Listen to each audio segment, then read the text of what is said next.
Assalamualaikum warahmatullahi wabarakatuh. Hi guys, my name is Siti Aisyah and this is my video assignment for English course given by Mr. Aisyah. So today I will give you my opinion about our Mr. President Prabowo Subianto. First of all, I will explain to you a simple biography of Prabowo Subianto. Prabowo Subianto was born in Jakarta on October 17, 1951. Before becoming a president, he had a long and successful career in the military. He has known as tough and disciplined officer who cared deeply about his country. After retiring from the army, he entered politics. He founded his own party, Gerindra, in 2008, and he ran for president several times. Even though he didn't win at first, he never gave up. Finally, in 2024, he won the election and became the president of Indonesia. Now, let me share my opinion about Prabowo Subianto. I think Prabowo Subianto is very strong and determined person. He is serious, confident, and has a clear vision of Indonesia's future. Some people might say he's strict, but I believe he truly wants the best future of our country. I respect his discipline and hardworking attitude. Those are things we can learn.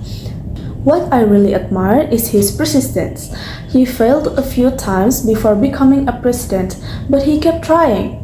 That shows he has a great motivation and never loses hope. It's a good reminder that success doesn't come easily. We have to be patient and never give up. However, I also hope that President Prabowo will listen to the people, especially young generations of Indonesians.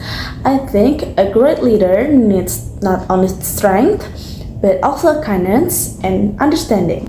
Indonesia is full of creative and talented people, so I hope he gives everyone a chance to share their ideas and be part of the country's progress. If he can lead with both power and compassion, I believe he can make Indonesia stronger and more united. Okay, so in conclusion, I see President Prabowo Subianto as a leader with great determination and love for his country. His journey from a soldier to be a president is truly inspiring, and I hope he will use leadership to bring Indonesia toward a better and brighter future. Thank you for listening my opinion and bye-bye. Assalamualaikum warahmatullahi wabarakatuh.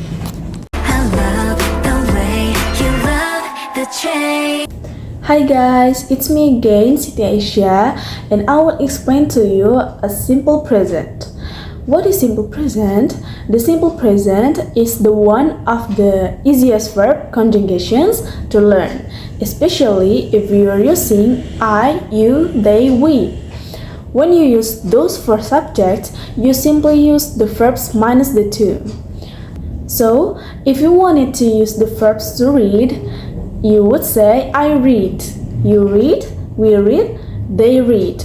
And if you wanted to use the verbs to write, you would say I write, you write, we write, they write. So you can see when you're using I, you, they, we, that it's very simple.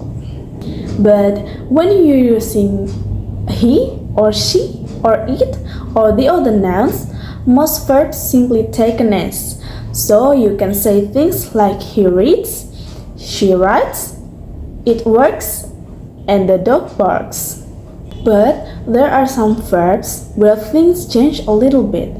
When your conjugation it with he, she, and it or other nouns, for example, like to cry and to try, because they end in Y, which is consonant, you actually need to change the Y to an IS, I-E-S. So you end up saying things like he tries or she cries. And for verbs that end in like this, you'll simply need to add an S, ES to the verb when your conjugation it with he, she, and the other nouns. So you end up saying things like he passes, she fixes, he washes, she catches, and the bee buzzes, and he gaps. You will notice how I took the best verb and I simply added s to it. Let's talk about the function or when you should use the present simple. The first is to talk about repeated action. When you talk about something that happens all the time, for example, I eat pizza on Fridays. I walk every day for the week. He plays video games at night. When I use present simple, I also mentioned when that action was repeated, like on Fridays, every day, or at night. We also use the present simple to express emotions or feelings that are always true. You'll hear people say things like, I hate mosquitoes, I love pizza, and she likes dogs. We also use the present simple to make statements or facts. For example, like, you can see the moon during the day, but the moon orbits the earth.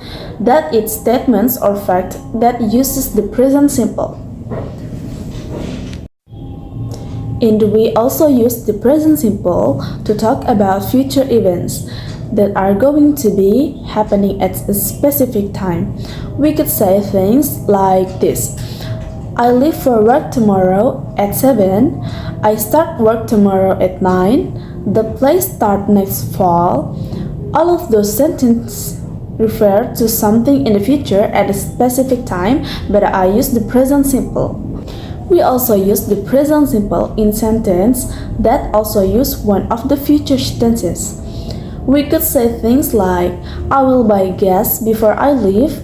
You will notice the beginning of sentence is in the future, but the second part of the sentence is in the present simple. And the other example, like I will pack the car before I leave, or he will eat breakfast before he runs the race. And you can also flip it, like before I leave, I will buy gas, or before I leave, I will pack the car. We also use the present simple in the zero conditional. The zero conditional is when you use two phrases in the present simple to state a fact. For example, is when I run, I sweat. If you heat water, it boils. If you eat too much, you gain weight. So, let's talk how to form the negative when using the present simple. You will need to use the verb to do, and you will need to use the word not. And you will form sentence like this. Subject plus do or does plus not plus verb 1. For example, I do not love pizza. He does not love pizza, or he doesn't love pizza. You will also need the use of the verb to do when you're asking questions in the present simple. For example, do you like pizza? Or does he read? And the best way to practice the present simple is to write down a list of all the things you like, a list of all of your habits, and the things you do regularly. So, thank you so much for watching this explanation of the present simple. Bye bye. Assalamualaikum warahmatullahi wabarakatuh. I love the way you love the change.